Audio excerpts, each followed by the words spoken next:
The Summoning. The skies of Vexoria blood crimson as the Kralgor warships descended through our atmosphere. Their massive hulls blotted out the three suns that once gave our world its famous golden glow. From my position in the subterranean command center, I watched our final defensive line crumble on the holographic display. Chancellor Zix, my second-in-command, Neria whispered, her voice trembling despite her military training. The Eastern Shield has fallen. They'll reach the capital within 6 hours. I closed my inner eyelids, trying to process what this meant. 3 cycles of brutal war had reduced our once thriving civilization to this, a handful of frightened survivors huddled beneath the planet's crust, watching as the Kralgor systematically erased everything we had built over 10,000 years. How many civilians remain in the evacuation zone? I asked, already dreading the answer. Nearly 2 million, Neria replied, her scaled skin paling. The transports can only take half that number, and the launch window closes in 3 hours. The command center fell silent. Every Vexorian officer present understood the mathematics of our extinction. The Kralgor had pursued us across 17 star systems, methodically hunting us for our ability to manipulate quantum fields, an ability they believed belonged only to them. Now they would finish what they started, not just conquering us, but eradicating our species from the universe. There must be something we haven't tried, I said, more to myself than to the others. Commander Thax, our oldest military advisor, stepped forward. His body bore the scars of a dozen campaigns, and his eyes held the weight of too many lost battles. There is one option, Chancellor, he said softly, but the High Council forbade its consideration. The Council is dead, I replied flatly. And we are out of options. Speak freely. Thax hesitated, then activated his personal data module. A 3-dimensional projection appeared above his palm, ancient symbols in a language I didn't recognize. The archives of sorrowful memory contain references to a ritual, he began, his voice dropping to barely above a whisper. A method to summon a being from a race so dangerous they were sealed away from our reality eons ago. A weapon? Neria asked. No, Thax shook his head. A species, creatures called humans. The word hung in the air like a curse. Even I, with my extensive education, had only heard the term in ancient children's warnings about monsters from beyond the veil. Humans are mythological, I said dismissively. Cautionary tales to frighten younglings. That's what the Council wanted us to believe. Thax countered. But my family has guarded this knowledge for generations. Humans were real. And they were sealed away because no force in the galaxy could control them once unleashed. If they're so dangerous, why would we summon one? Neria demanded. Thax's expression darkened. Because the Kralgor fear them more than death itself. What followed was a desperate race against time. Thax led us through abandoned corridors beneath the ancient capital, past security measures that hadn't been activated in millennia. The deeper we descended, the more the architecture changed, from the flowing crystal designs of modern Vexoria to something primal and unsettling. These chambers predate our civilization, Thax explained, as we reached a massive door inscribed with warning symbols. They were built by the precursors who witnessed what humans could do. And what exactly can they do? I asked, my skin prickling with unease. Thax placed his 7-fingered hand on the door's recognition plate. They adapt. They overcome. They never ever surrender, even when they should. The chamber beyond the door was spherical, its walls covered in equations and diagrams that seemed to shift when viewed directly. At its center stood a simple platform with a small depression. The ritual requires a blood sacrifice, Thax explained, from the one who would command the human. Command, Neria scoffed. You just said they couldn't be controlled. Not controlled, Thax corrected. Directed, like aiming a supernova. I stepped forward before I could reconsider. Whatever awaited us couldn't be worse than the systematic extermination the Kralgor had planned. What must I do? The ritual was deceptively simple. My azure blood, 3 drops, no more, placed in the depression. Words spoken in a language so ancient it made my throat ache to pronounce them. A moment of complete darkness as the chamber's lights failed. Then silence. Did it fail? Neria whispered. Before anyone could answer, reality itself seemed to tear open above the platform. Not with the explosive force I had expected, but with a quiet, deliberate parting, like a predator methodically opening its prey. From within this wound in existence stepped a figure. It looked smaller than I had imagined a nightmare would be. Bipedal, with a strange lack of protective outer plating or natural weapons. Its skin was a patchwork of colors, mostly a pale beige, but with markings that suggested past injuries. 2 eyes, forward-facing like a hunter. No visible spectrum enhancements, no apparent technological augmentations. Just a being, standing before us in simple coverings they appeared to have crafted. A human, fax-breathed, dropping to one knee. The creature surveyed us with unnerving stillness. Then it spoke, its voice surprisingly gentle. "You've gone to a lot of trouble to find me." The words emerged in perfect Vexorian, though its mouth formed shapes that should have been incapable of our language. Must be desperate times. I stepped forward, ignoring Neria's warning hiss. "I am Chancellor Zix of the Vexorian Unity. Our world faces extinction at the hands of the Hralgor Dominion. We require your assistance." The human's expression changed subtly. "The Hralgor," it repeated, as though tasting the word. "Tall fellows. 4 arms. Religious fanatics about quantum manipulation.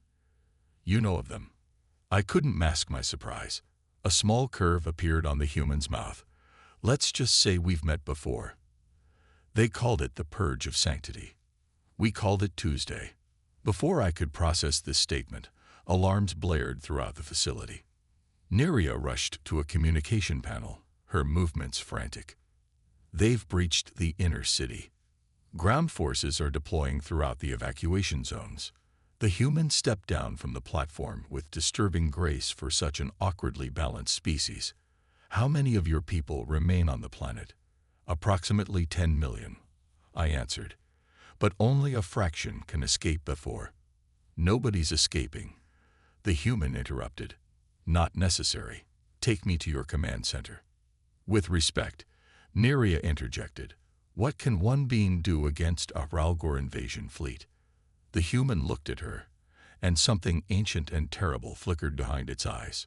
"Show me your enemies," it said simply, "and I'll show you why they sealed us away."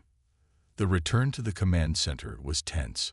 Military personnel stared openly at the human as we passed, some reaching instinctively for weapons, others shrinking back in primal fear.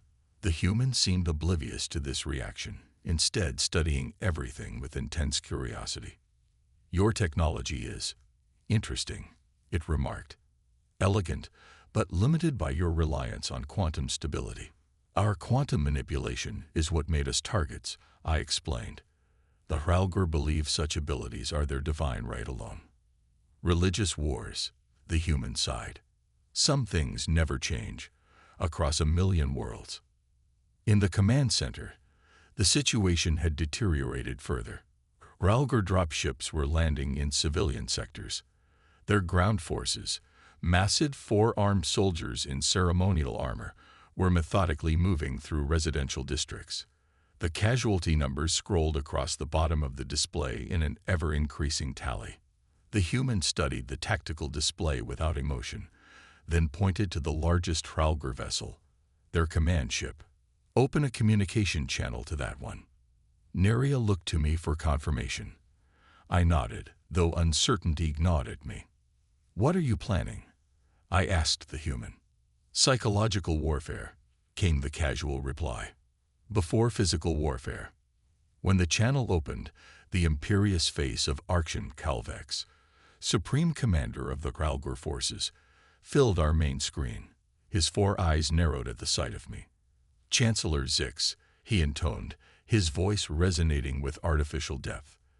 "Your resistance ends today. The divine quantum flow will be purified of your abomination."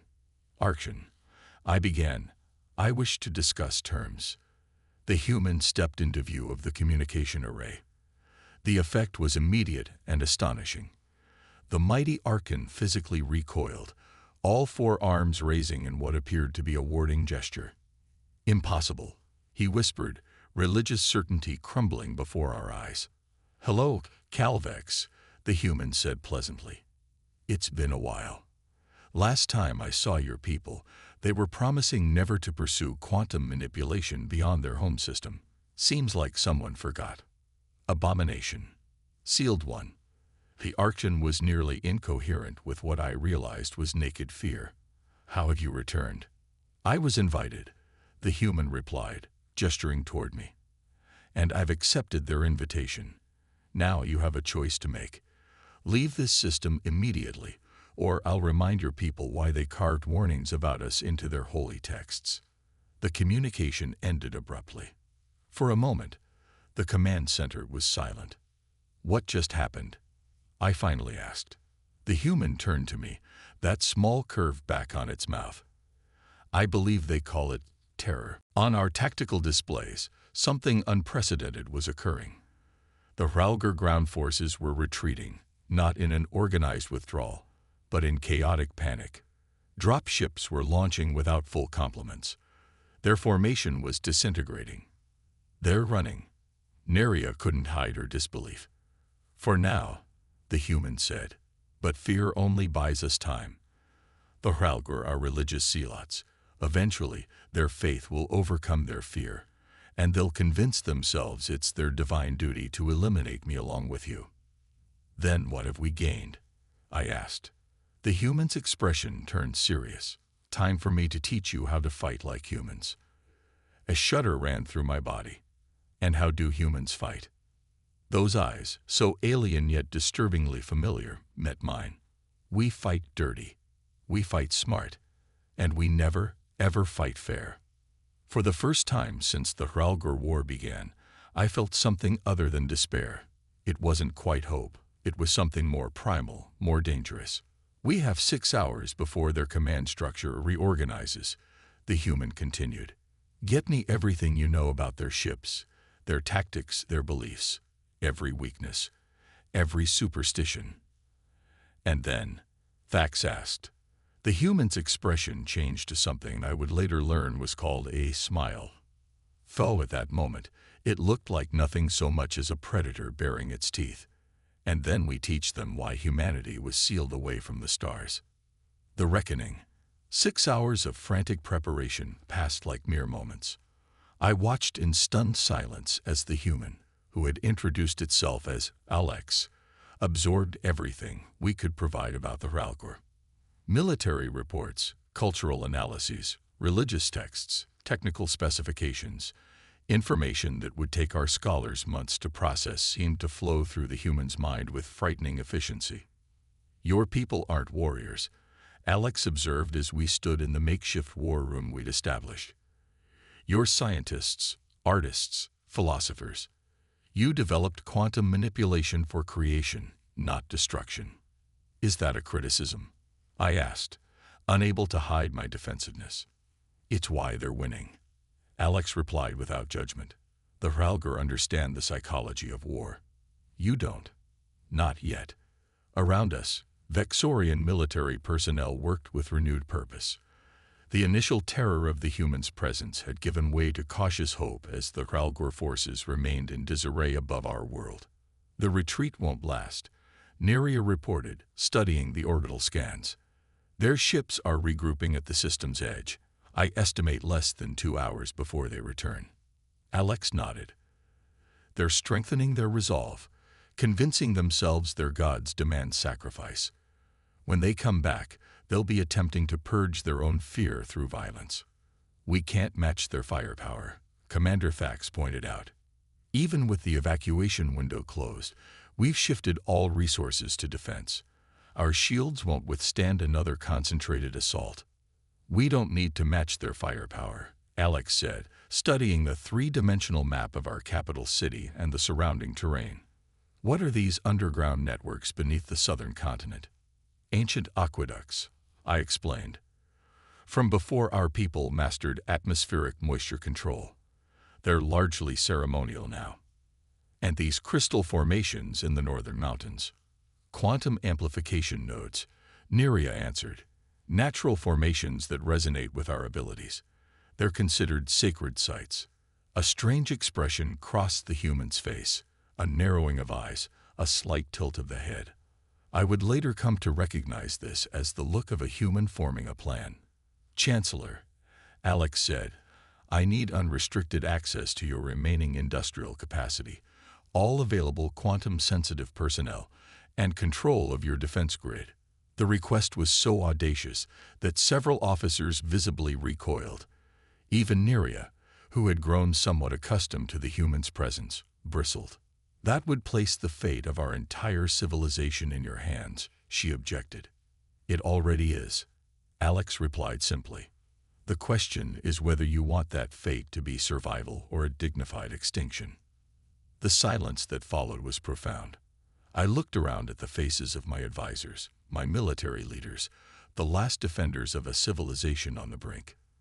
Then I remembered the civilian shelters, filled with millions who trusted us to protect them.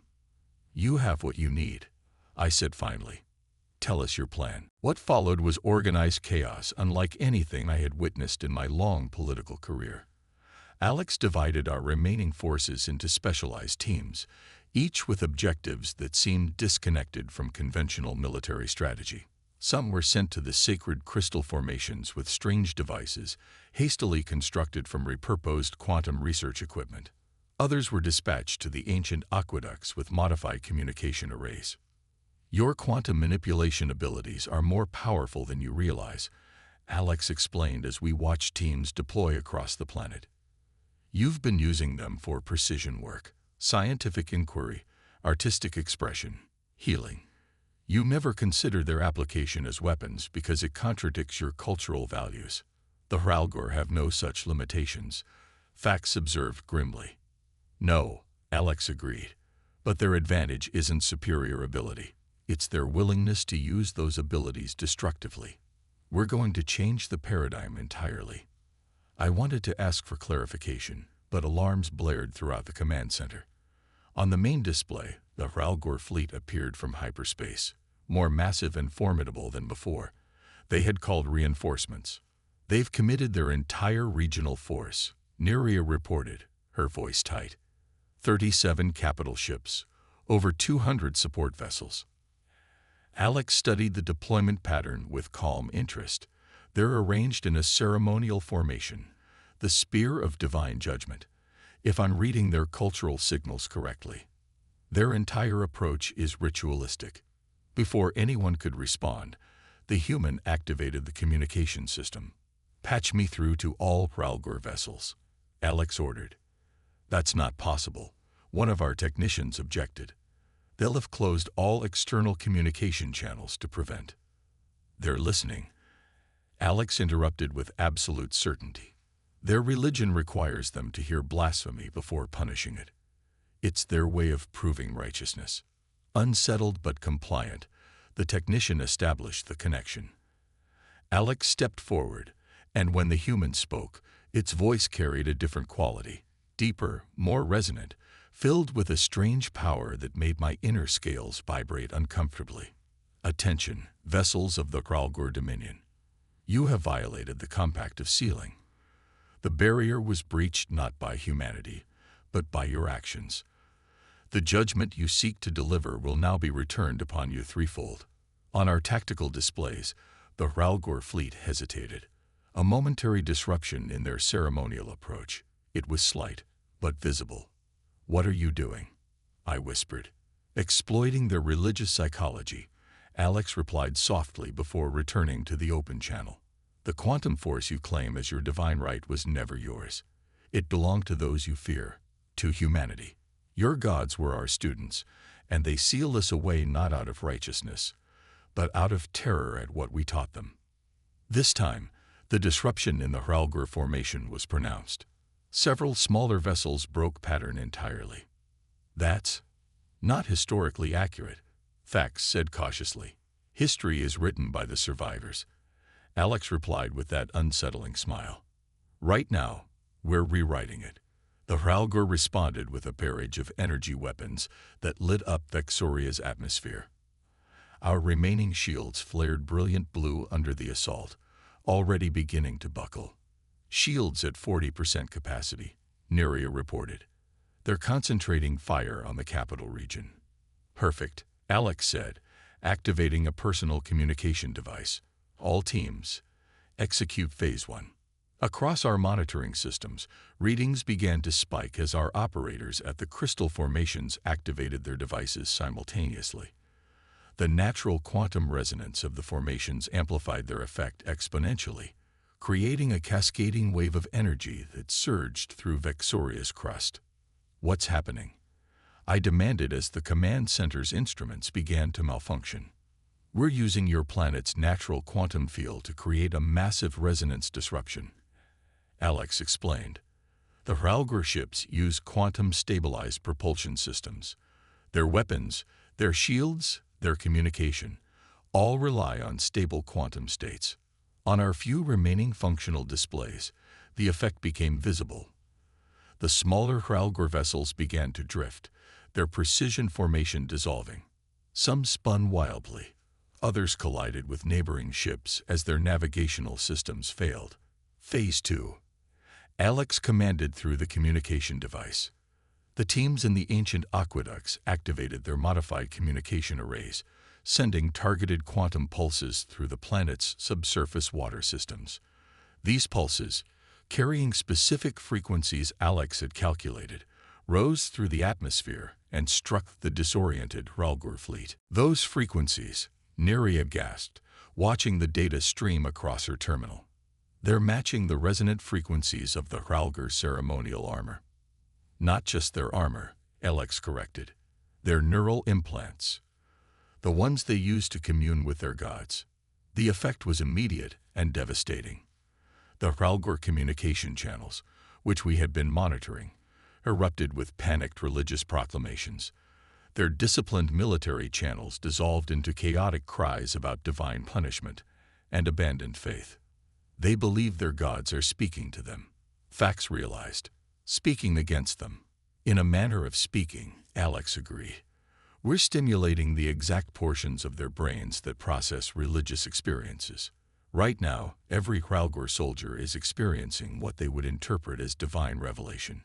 Specifically, a revelation that they have misunderstood their gods will regarding quantum manipulation. I stared at the human in disbelief. You're making them think their gods are angry with them for attacking us. I'm creating doubt, Alex clarified. Religious certainty is the foundation of their military resolve. Undermine that, and their entire command structure becomes vulnerable. It's working, Neria reported with awe. Their flagship is broadcasting a general stand-down order. The Archon is calling for a period of meditation and atonement. Alex nodded with satisfaction. Phase 3. This time, the command went to a small team Alex had positioned aboard our last functional orbital platform. They activated a device that sent a precisely calibrated quantum pulse directly into the Hralgor flagship's communication array. What did you just do? I asked. I sent them a gift, Alex replied. A complete historical record, fabricated, of course, documenting how the early Hralgor civilization was guided by human teachers who helped them discover quantum manipulation. According to this ancient text, humans voluntarily entered seclusion to allow the Hralgor to develop independently, with the understanding that quantum knowledge would be shared with all worthy species. Fax's eyes widened. You're rewriting their religious history. I'm giving them an alternative interpretation that allows them to retreat without losing face, Alex corrected. Religious dogma can be surprisingly flexible when survival depends on it. On our displays, the Hralgor fleet began a coordinated withdrawal. Not the panicked retreat of earlier, but a dignified, ceremonial departure. They're leaving orbit, Neria confirmed, disbelief evident in her voice. All vessels. They're transmitting a formal declaration of sacred space. They're designating Vexoria as a protected historical site of religious significance. The command center erupted in celebration. Military personnel embraced. Technicians wept openly. And even the normally stoic Thax raised his arms in a traditional victory salute. I felt numb, unable to process the rapid shift from certain extinction to unexpected salvation. I found Alex standing apart from the celebration, watching the Hralgor retreat with a contemplative expression. "How did you know this would work?" I asked quietly. "I didn't," the human admitted. "But I've seen enough civilizations rise and fall to recognize patterns." The Hralgor's strength was their absolute conviction. Absolute conviction is also the easiest psychological state to manipulate if you understand its foundations. "You defeated an armada without firing a single conventional weapon," I observed. "Is this how humans always fought?" A shadow crossed Alex's face. "No. This was restrained. In the final days, before the sealing, we fought with much less mercy. That's why the ancient races feared us enough to remove us from this reality. And now, will others come looking for you, now that the seal has been broken?" "Perhaps," Alex said. "But I think you'll find the universe less hostile toward your people now.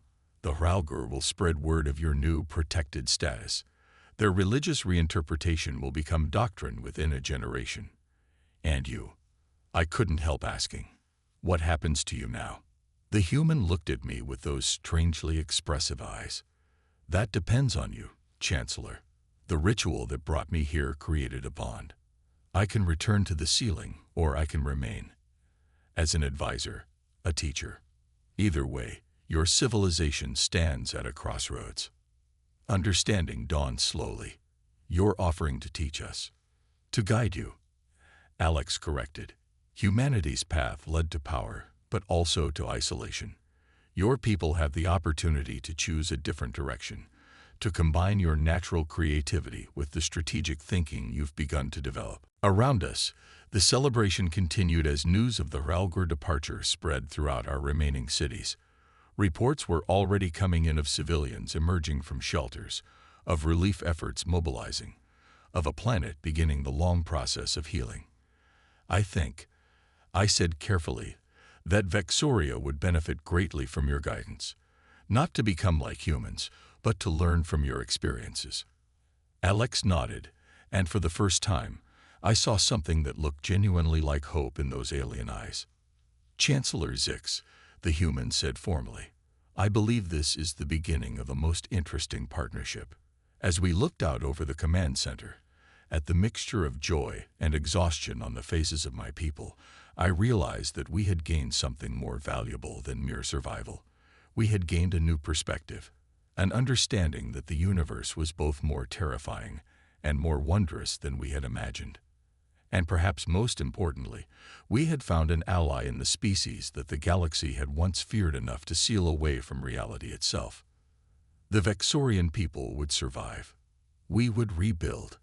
And with our new human advisor, we would ensure that what happened to us would never happen to another peaceful civilization again. The galaxy's worst fear had become our greatest hope. And somewhere in the vastness of space, the Hralgor Dominion was spreading the word. The humans had returned, and the age of unchallenged conquest was over.